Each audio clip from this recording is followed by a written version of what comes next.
Ah! And I should be angry about it, as the world should be angry about it. Marshy joins us. Justin, this is going to be a really quick and short chat if the answer to this question is not right. Did Artie score that try? Well, yeah, look, I think Artie doesn't tend to be the type of player that says something when he's being dishonest, you know what I mean? So for him to say that he felt that he scored the try, absolutely. So, yeah, look, I guess there's a flaw in the technology in that regard, isn't there? Because, at the pivotal moment, I think that they had, with the camera angle, there was a Hurricanes leg in the way. I think it was Duplessis Carisi's leg, which couldn't give them that conclusive grounding. So, there is the breaks, really, unfortunately, for the Hurricanes. Well, say it with some degree of empathy and sympathy in that voice of yours, mate. Look, Justin, I agree with you. Look, to me, it's, the rules an ass is the technology an ass. The whole point about the TMO was we're meant to get things right at the end of a game. I don't like this thing where no one's capable of making a decision. In the end, why don't we just take it back to what we used to do? The ref's on the field. If he can't tell, then he just says, I can't tell. So it's held up. Isn't that the best, most logical, easiest thing to do here? Yeah, well, they're trying, aren't they, really hard to get as much consistency and to get the right decisions when they can. And that's why it's constantly being tweaked. The flaw in the way that it is now interpreted is the fact that the referee has to refer the TMO what he has seen. And that is whether he's seen a try or a no try, and then he has it in the hands of the TMO to prove him right or wrong. But that has to be conclusive. And that's where it's slightly amiss, because obviously I don't think there's any blame that can go on Angus Gardner, because when he actually got to have a look at the ball, it was clearly up. What he hadn't seen was what had happened previously. So he only reported what he's seen, which was, I've seen the ball held up, so we're going to say no try. Can you tell me that you can see a clear grounding? And the TMO just didn't have the camera angle to prove it. So unfortunately, that's just where it sits at the moment. There will be that 5% chance that there isn't a shot, and because of the referral, you're stuck with it. Marshy, let's go to your place first, mate, because you were there for the Crusaders against the Indrua. A big flattering scoreboard in the end, but just performance-wise, do you have any concerns about the Crusaders going into the semis after watching that? It's a hard game to judge it on. I had a chat to Mick Byrne after the game and off camera before we interviewed him. I said to him, mate, honestly, out of all the teams in this competition, this is not a team that you come to try and take them on their own patch and play like that in the first 20 minutes and give them a 21-point start after 15 minutes. I said you just can't afford to do that, because you know then that the result is going to be inevitable. And that's unfortunately the way the game played out. The Indrua were terrible, basically, in the first 20 minutes. And so then the game was resigned to just how much the Crusaders are going to win by. So what Scott Robertson takes out of that and what we can all take out of it, I'm not quite sure, because it wasn't the contest that we thought we'd get delivered. So it's pretty hard for me to gauge where they sit. Obviously, they suffered another couple of setbacks in terms of injuries, which isn't helping. But I still think at home they're a force to be reckoned with. They've still got plenty of firepower across the park. And, I'm not concerned that they can't go all the way through to the final and win the final from what I've seen so far of them this season. Justin Marshall, 81 Test for the All Blacks, sideline for Sky Sport, always providing fantastic analysis for us on Mondays here on the platform. And it's a home semi-final against the Blues. Every single game that the Crusaders have played in a playoff in Super Rugby at home, they've won. You've been a major part of some of these. What the hell is it? Why are you so good at home? I think right from, when the success started, the Crusaders adopted this mentality that should we get the opportunity, because of those first 2 years where we had to, against adversity, go away and win finals, once in Auckland and then next time in Dunedin. And then in Canberra, Marshy, then in Canberra. It was 3, remember, in a row. Yeah, absolutely, in Canberra as well. Yeah, very remiss of me not to remember.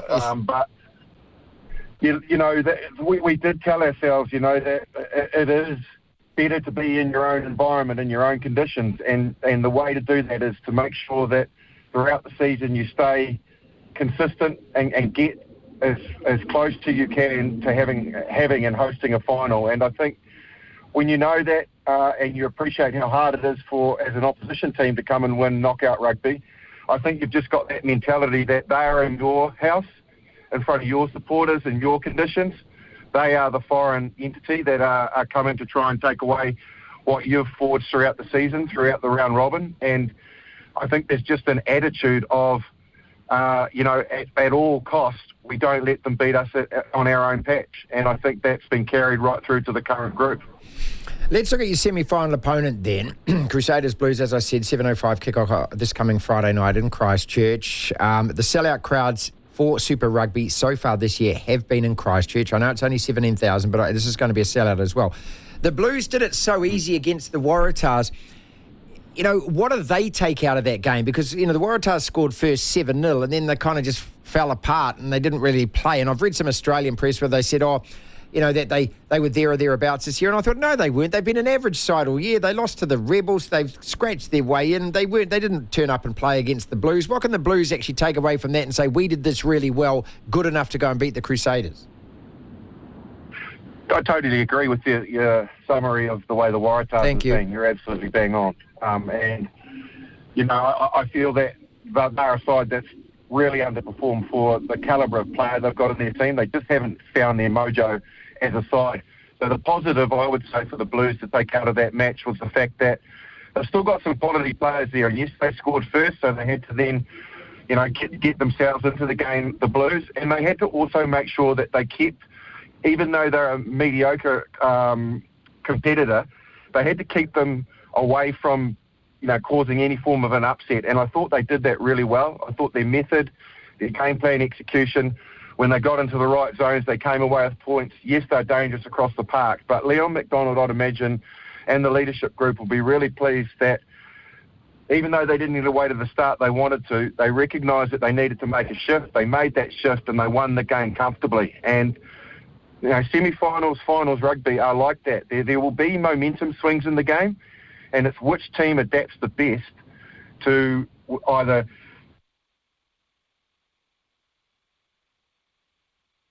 hitting a zone really, really hard, like breakdowns. Whoever adjusts to that quicker and gets on with their game usually prospers the most. And I think that's what the Blues will take their performance the other night against the Waratahs. They really did that well. So you're actually seeing that what you're saying to me there is that what you saw is that they were playing finals football, the Blues. Yeah, they were. I thought that, they obviously were the favourites. The opposition started well. The opposition, albeit haven't been playing well, were still capable, but they kept them well and truly in arm's length. They didn't give them any more sniffs, and when they needed to, they were ruthless. Executed finals football perfectly, and that'll put them in good stead to what they have to face at Orange Theory Stadium. All right, the Chiefs then, and I thought there's a little bit of nerves there. It's amazing, isn't it? Here's a team, Justin, that's only lost one game, and that was to those Reds in New Plymouth. And I didn't know whether it's the pressure of being at home with all the top seed. Everyone's expecting you to win well. But the Reds have got nothing to lose, a combination of all of that, and Brad Thorne's last game and things. But, it's probably going to work well for the Chiefs because, by God, it got too close for comfort for them, do you think?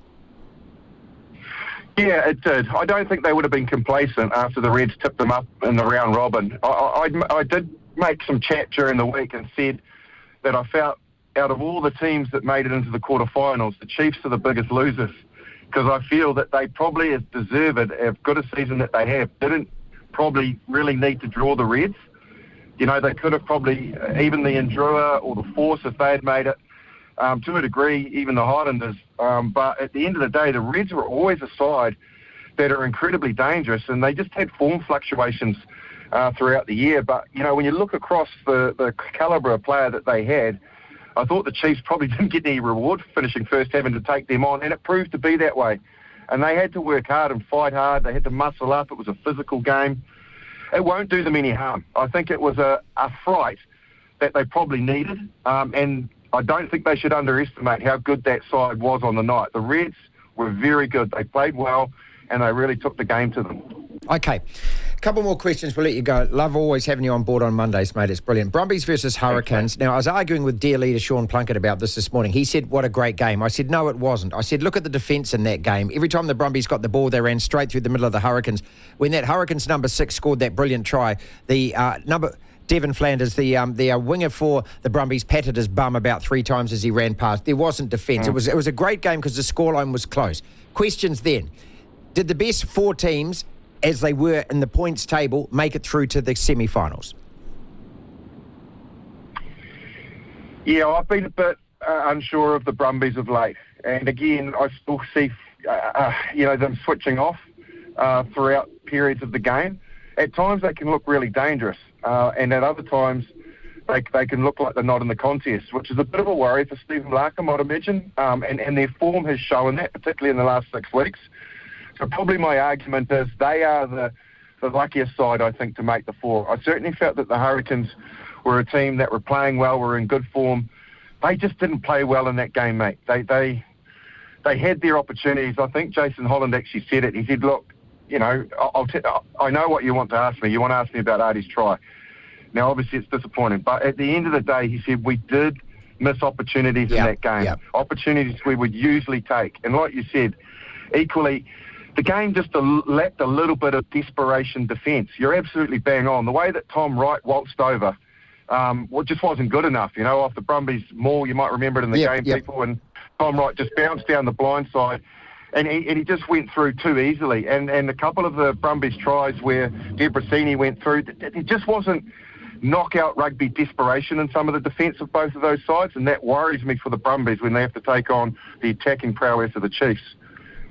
Is it good for the competition that we've got an Aussie side in there? I mean, I think it is. I think it has to be, doesn't it? Yep. No, absolutely. And I think across the ditch, it'll create, obviously, a lot of good vibes about the fact that they do have a side to support. All of Australian rugby will get together, I'd imagine, willing the Brumbies to have a win and see if they can get a team to the final. But yes, it is good that we are finally seeing a bit of a break-up of the dominance of the New Zealand teams. I only mean that respectfully, but I think the competition needs those Australian sides to be winning more regularly and making the finals more regularly. Like back in the day, the Brumbies were always a team that you used to enjoy seeing playing. They played positive rugby, they won titles, and they put bums on seats. People wanted to come and see them play. And so hopefully this is the catalyst for much more improvement in the coming years. I also still think, mate, just finally, that, 3 Australian teams and they'd have 3 competitive teams. And I know that doesn't fit the format of the competition, but I'd rather see, like when we started Super 12, mate, where New South Wales Reds and the Brumbies, that not only were they all good, they were wicked away trips as well because they were tough teams.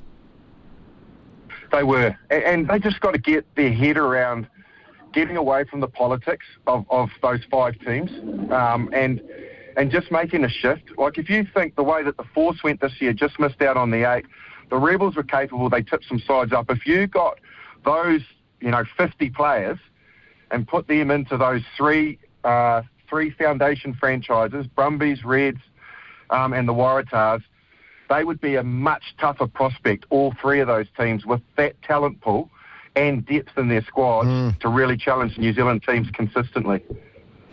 Always a pleasure, mate. Thank you, Justin. We'll talk next Monday after the semi-finals. Thanks, mate. We will. Thanks, Devs. 1:32 it is. Justin Marshall with us, as he always is, as we're talking Super Rugby.